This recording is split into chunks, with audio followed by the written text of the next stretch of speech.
I'm excited by something new. There was something a couple of weeks ago that came up that I'd been hoping to see for at least 12 years. And that was to find out why does resveratrol activate the sirtuin enzyme? Why is that? So one idea is that we're sensing the stress and adversity of our food. But we also have hypothesized, since we first discovered resveratrol and its role in aging, anti-aging, is that it's probably mimicking something that our bodies make. We call it the endogenous activator, the elusive endogenous activator. And what this paper showed was that the byproducts of the what we call lipolysis, the breakdown of fat when you're hungry, produces monounsaturated fatty acids, the kind that you can get from olive oil. Right. Those molecules circulating in the blood are about 1,000 times more potent than resveratrol at activating this longevity enzyme. So what does that tell us? First of all, resveratrol is pretty cool. You can mimic your body's fasting state by ingesting it. But also it means that we've kind of been vindicated because we got a lot of crap for resveratrol in the early years. If you Google your name in resveratrol, there's a lot of shit talking coming in your direction for some earlier stuff from years ago. Well, yeah, and it's been a brutal part of my career, but we've always gone back to the bench and done better science because of those challenges. And one of the big challenges in my career was that resveratrol, we said it activates this enzyme by actually literally sticking to and binding to it physically and making it more active, like a Pac-Man would move faster. And then a couple of companies came out, big pharma companies, and their scientists said, literally, that is bull. Right. And that's brutal when that happens. And almost everybody except close friends said, oh, we're going to believe the companies and David's wrong. And that's a tough time in anyone's career. And my lab shrank down to about a fifth of its size and couldn't get grant money. But we fought back. We went back to the bench. I got out of bed eventually. And I had a student called Basil Hubbard, who's now a professor in Canada. He didn't give up. Everyone else in my lab was kind of like, oh, we're screwed. Let's get out of here, sinking ship. He said, you know what, I'm going to test this. And he worked really hard and figured out that the experiment that we originally did to show that resveratrol was activating the enzyme in the test tube was not an artifact and that it was actually real. So we published that in the journal Science in 2013. And so the scientific hubbub went down. Basically, we were largely accepted that we were correct.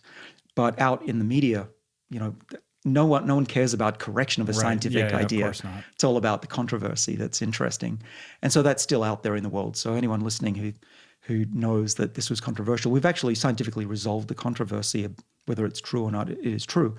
But it still left open the question, is there something in the body that we make that activates the enzyme like resveratrol does?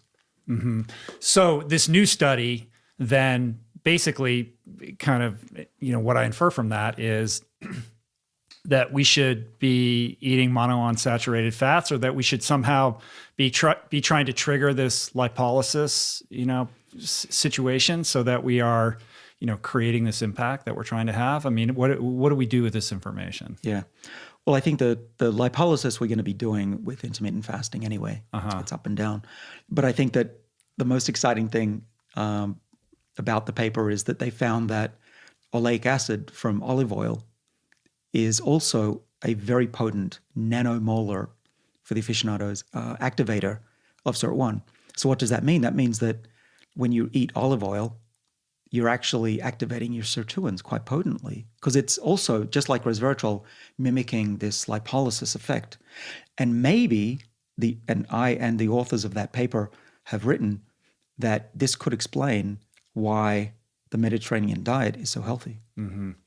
Or alternatively, in lieu of olive oil, you can get this same result via resveratrol. Well, yeah. So one thing that occurred to me was, so I've been taking resveratrol for over 10 years now, and I'm glad I have. Maybe I should have been taking a little bit of olive oil as well, but resveratrol has no calories. So I've basically been drinking olive oil for the last decade without the calories. Right. Yeah, so resveratrol is unfortunately pretty insoluble molecule. Now, in the plant, what the plants do is they put a sugar on it, and it's quite soluble for the plant.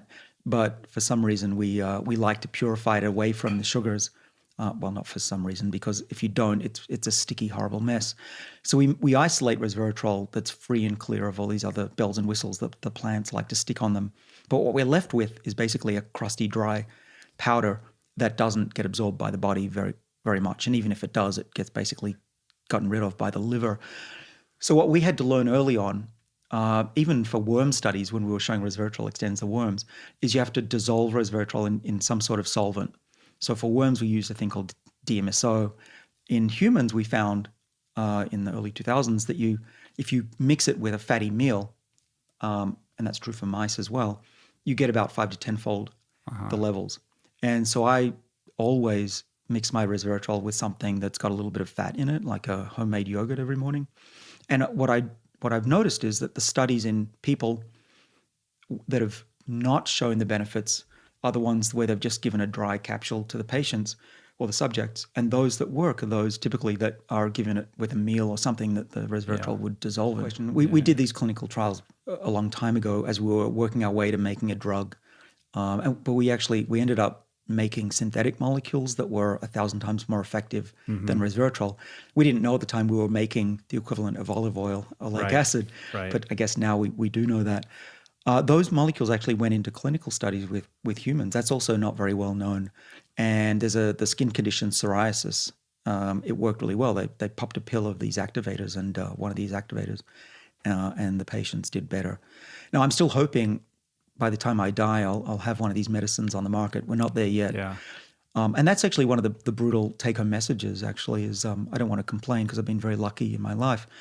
It saddens me that in science you can be derailed by a decade by your naysayers. And I'm hoping to get things back on the rails. Seems like so far so good.